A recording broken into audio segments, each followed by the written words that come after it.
Whitney, thank you. And today, the Florida Department of Health reported over 10,000 new positive COVID-19 cases and 29 new deaths. Now, that means the total number of cases statewide is more than 200,000.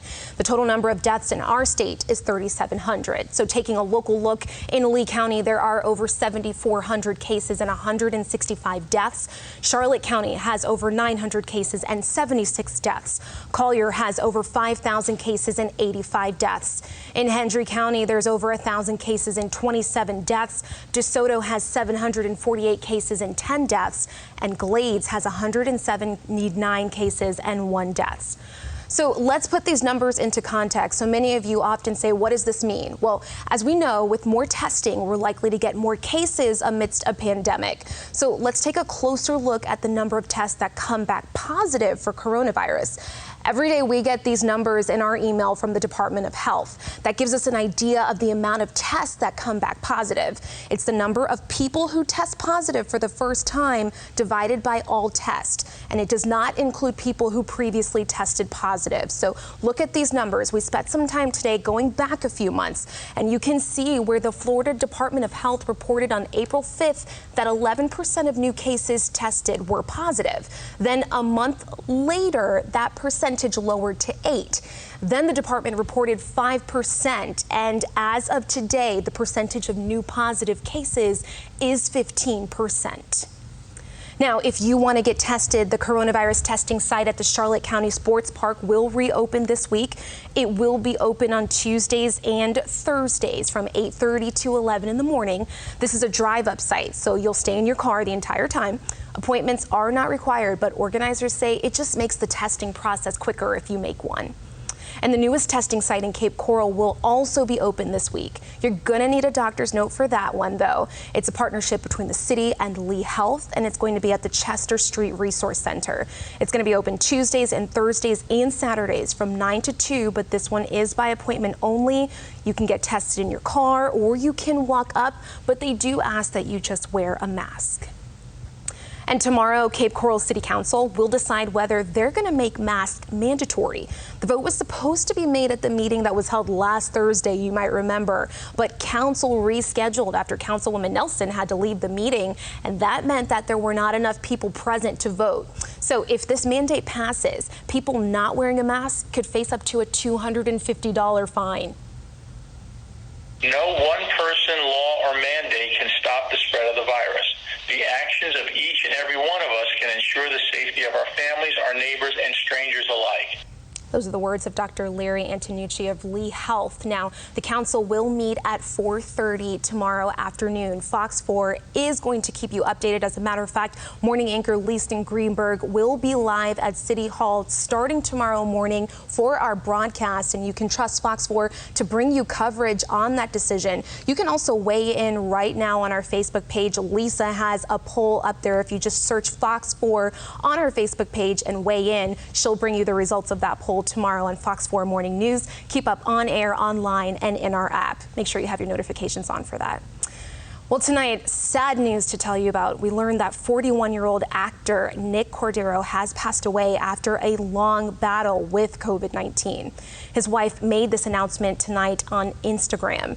Now, Cordero entered the intensive care unit in LA on March 31st. He'd been on a ventilator and he'd been unconscious after contracting coronavirus. Cordero's fight consisted of a leg amputation and multiple mini strokes while battling several other ailments. The actor played in Broadway's Woody Allen 1994 film adaptation of Bullets Over Broadway. He also played a role in the Broadway movies Waitress and A Bronx Tale, and many more. Well, Google is trying to help its users get around during the pandemic. The company has launched a new feature on Google Maps to help people navigate the areas most affected by the virus. So this feature notifies drivers about checkpoints down the road before they cross national borders. And you can also get alerts about local health restrictions on their routes. Public transportation riders can get information about mandatory face masks and other requirements. Now, while people who are on their way to a COVID testing site will get alerts about whether they are eligible for a test. Here in the United States, the driving and testing alerts are already up and running, so you can check those out. Well, coming up this week, the Lee County School District pandemic team will be meeting with the school board to discuss their plans. One board member tells us how you can help with that decision. And still ahead, saving the environment, why environmentalists sued to stop an $8 billion natural gas pipeline project. And still to come, 75 years. That's how long it's been since the end of World War II. How the veterans who are still alive say their lives have changed over time. Stone? Well, we had a cloud cover, we had the rain, has some thunderstorms early, late, even right now. We'll talk about your Monday forecast when I come back. What will school look like when it starts back in the fall? It's a question many people want an answer to. And tonight we have an important message from the Lee County School Board. Fox 4's Leslie Delaspore spoke with a board member who wants you to know it isn't too late to speak up about what you think should happen during the upcoming school year. Leslie? Lee County schools are set to restart August 10th, but with some new plans in place, starting off with offering virtual classes for families as well as set school days for middle school students who will only attend classes twice a week. However, this Wednesday, July 8th at 1 p.m., Lee County School Board members, along with the superintendent, staff, and the Reopen Task Force, will be holding a workshop to discuss reopening plans. Winetta Gittens, Lee County School Board member representing District 5, says she will be bringing some questions to the table. Some of the questions that I will ask on Wednesday will have to do with communication and feedback and, not just saying this is what we're going to do for your children, but asking them how they feel about it. Gittens says her priority is to educate all 95,000 students inside the district. And that means that we have to differentiate in some ways. So we need to hear from parents. We need to hear from the community. Gittens tells me there's loads of information on the district's website, as well as their YouTube page, where parents can learn more about the future of their child's education and safety. I beg people to watch, to listen, to participate, give your suggestions, because sometimes the best suggestions can come from the most unlikely place. Excited for the future, Gittens wants to stress this is not an action meeting. No votes will be taken without the community's input. It is a discussion to inform us, to let us know what's going on. This is clearly one of the superintendent and his staff's responsibility, and we're basically being updated on it. In Cape Coral, Leslie Delaspore, Fox 4, in your corner. Leslie, thank you. You can trust Fox 4 to keep you updated on what happens in that meeting.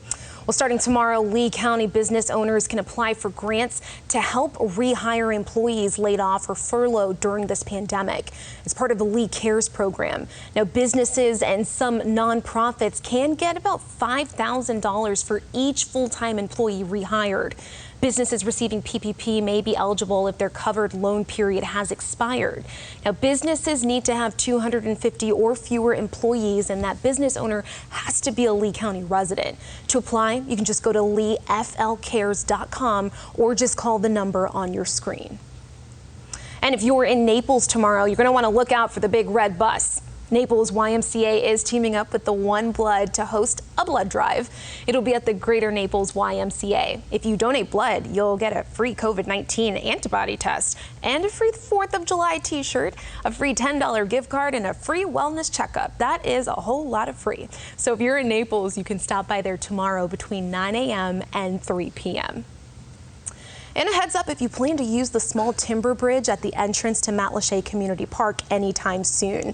It'll be restricted to vehicles weighing 10 tons or less. That's starting tomorrow. Now, this is not expected to affect summer camp pickup or boat ramp use or most park patrons. As a recommendation after bridge inspections, the weight restriction will remain in place until that bridge can just get a few repairs. The Lee County Department of Transportation is creating a repair plan for that 26-foot bridge. Lee County government says the structure is safe. The weight restriction is just a precautionary measure. Stone?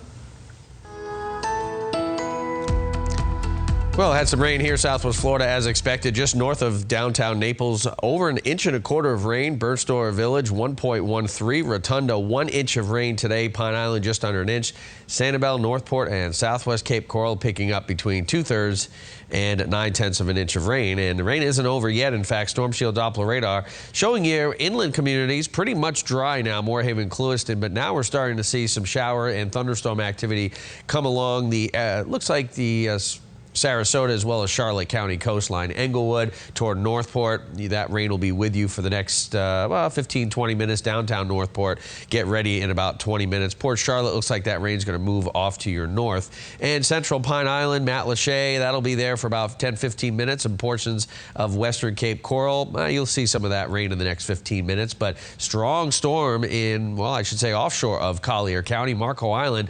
Sure, you hear the thunder. You'll be in the rain in about 10 minutes or so. About 75 lightning strikes the past 10 minutes. This thunderstorm should be in the Naples area in about 30 minutes or so. High temperatures today, 97 in Immokalee, 92 Fort Myers. Enough sunshine to get in the 90s, 91 Punta Gorda, and Naples at 92 degrees. Current temperatures are in the low 80s for the most part along the coast, mid-80s, southern coast, and upper 70s east of I-75. Still feels like 91 in Naples, 92 on Marco Island, but once that rain comes in, things will cool off quite a bit. So the forecast for tonight, scattering of showers and a few thunderstorms here and there. Temperatures really not cooling down all that much, around 78 degrees. And planning your Monday, that morning commute will feature scattered showers and storms, so you want to allow yourself a little extra time to get to work, and we could see a few showers and storms during the afternoon, mainly east of I-75, but still we'll have some coming in off the coast, much like they did on Sunday. So tomorrow's weather, to summarize it, much like Sunday, 91 degrees, mixture of sun and clouds, and a scattering of storms. Keep that in mind, boaters. South wind in the morning will shift more southwesterly late morning into the afternoon, right around 10 knots or so. Much drier, better boating and beach conditions on Tuesday, and the pattern is not going to change all that much. In fact, from Tuesday all the way into next weekend, we could see a couple of showers along the coast during the mornings, and eventually those showers migrate east of I-75. The hottest days Wednesday and Thursday at 94 degrees and overnight lows in the upper 70s. Well, coming up, from the popular song Run This Town to a tweet saying he'd like to run the country. All of the lights now on Kanye West's Twitter page. His big announcement coming up. You're watching Fox 4 News at 10. Well, the construction of an $8 billion natural gas pipeline that was supposed to span 3 states has been called off. Dominion Energy and Duke Energy say they're canceling the Atlantic Coast Pipeline project. Now, it was supposed to stretch across West Virginia, and North Carolina, but environmentalists sued to stop it. The company has won a victory from the Supreme Court, but they say the project no longer makes sense economically. Well, Kanye West says he's trusting God, and he is running for president of the United States. That's right, the rapper and producer announcing on Twitter that he's running for the country's top office in 2020. West tweeting in part, quote, "We must now realize the promise of America by trusting God, unifying our vision, and building our future." The Chicago native getting some high-tech support from Tesla CEO Elon Musk, who says he will support West in his run. West making a similar announcement for the White House in 2019, you might remember, but said he was going to run in 2024. It's not known if West already has a campaign staff. And the Trump campaign says it will hold a rally in New Hampshire next Saturday. It'll be at Portsmouth International Airport. Now, according to the event announcement, the campaign will provide masks and hand sanitizer to people who attend. Several members of Trump's team tested positive for coronavirus in conjunction with the rally in Oklahoma last month. Well, straight ahead, a governor orders nightclubs to close, but one of them remained open, and now 2 people are dead. That story coming up on Fox 4 News at 10. Live from the station that's in your corner, you're watching Fox 4 News at 10. And thanks for joining us for Fox 4 News at 10. I'm Shari Armstrong. The pandemic had many people across the United States celebrating the 4th of July at home. But despite the coronavirus, crowds still flocked to fireworks shows and beaches. Martin Savage reports.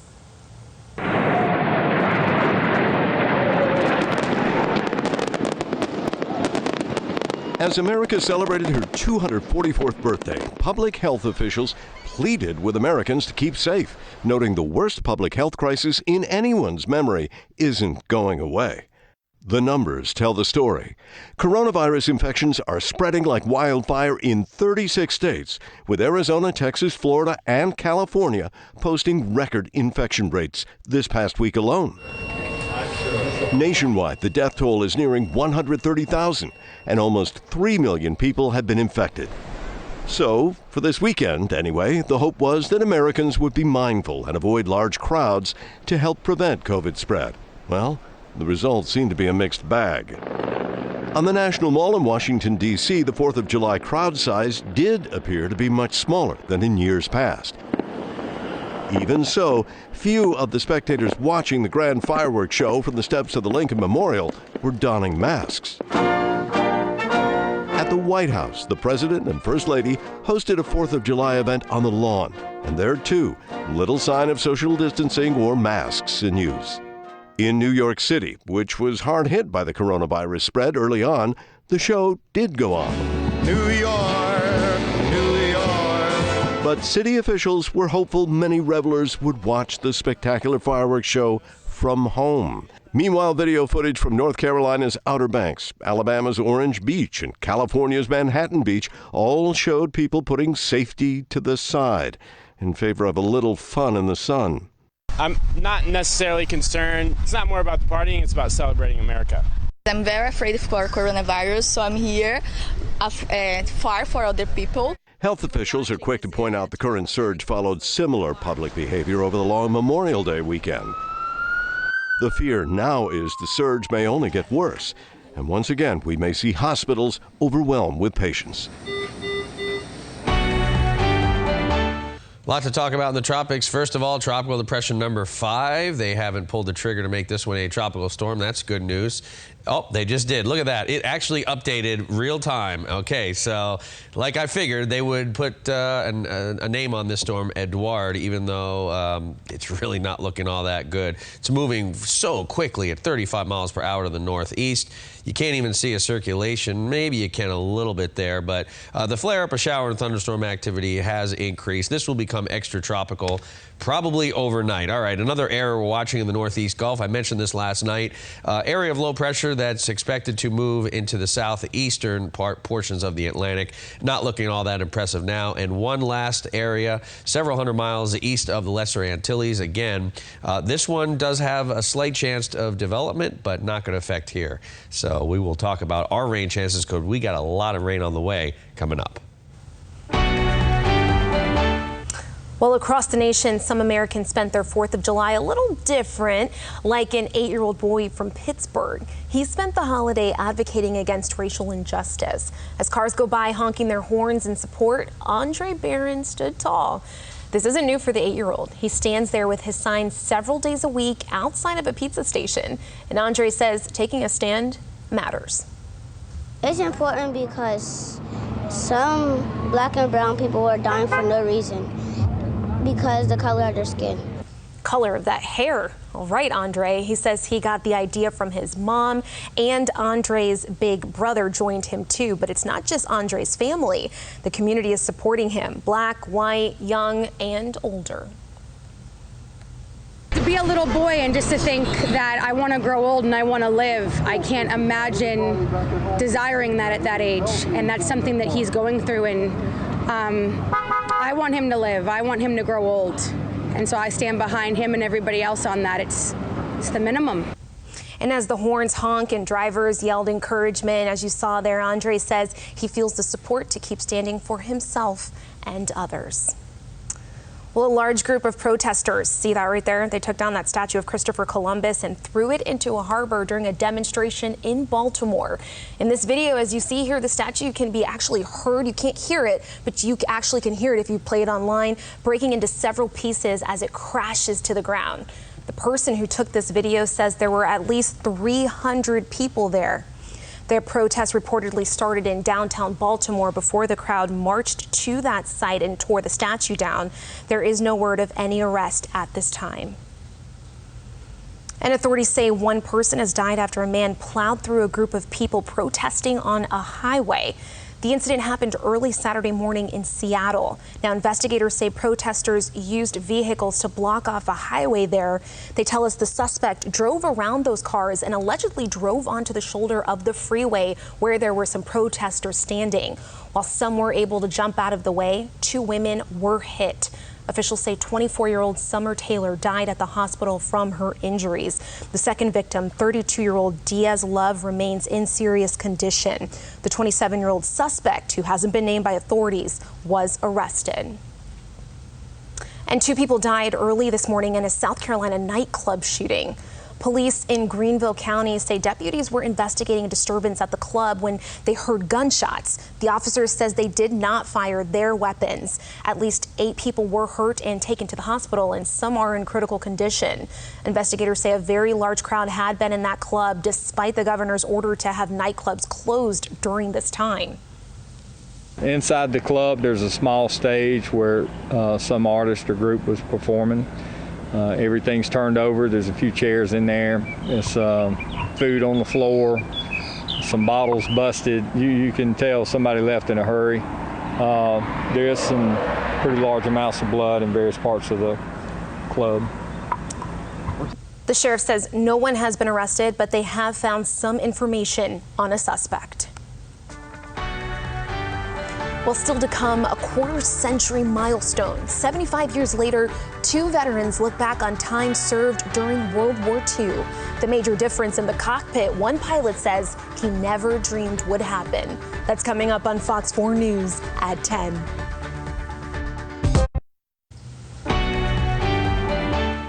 Well, we can't deny it. 2020 is a historical year, and it also marks 75 years since the end of the war that reshaped the world.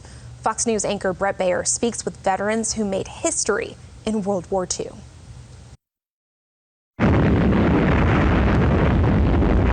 They are among the last surviving voices of the Second World War. I never thought that I'd have the chance to actually train and become a pilot, but World War II came along. Every word I'm going to tell you, there's no make-believe or anything. And whether you like it or not, it's going to be the truth. The stories of these 2 veterans and others are chronicled in National Geographic's coverage of the 75th anniversary of the end of World War II in their June 2020 issue. That quarter-century milestone is being celebrated across the globe, from a military parade in Moscow's Red Square to celebrate the victory over Nazi Germany, to multiple commemorations this year at D.C.'s Memorial to the War on the National Mall. The U.S. Department of Veterans Affairs estimates that about 300,000 American World War II veterans are still alive. Yet with that number declining every year, capturing their stories is more critical than ever. Harry Stewart served with the Tuskegee Airmen. Just 10 of the famed Tuskegee Airmen remain today. Just felt as though I was meant to be in an airplane. I got so it felt as though the aircraft was an extension of my body. I felt as though my arms were the wings. He says he wants the Tuskegee Airmen to be remembered as good citizens who helped protect their country during a time of need, even in the face of discrimination. It was quite a thing because people had wondered, well, these guys had been segregated all the time, and, you know, how do they fly? Are they good pilots, you know? The answer is yes. Yeah. After post-war budget cuts forced Stewart out of the Air Force, he was denied a position as a commercial pilot with Pan American and Trans World Airlines because of his race. When I got out of the service, I applied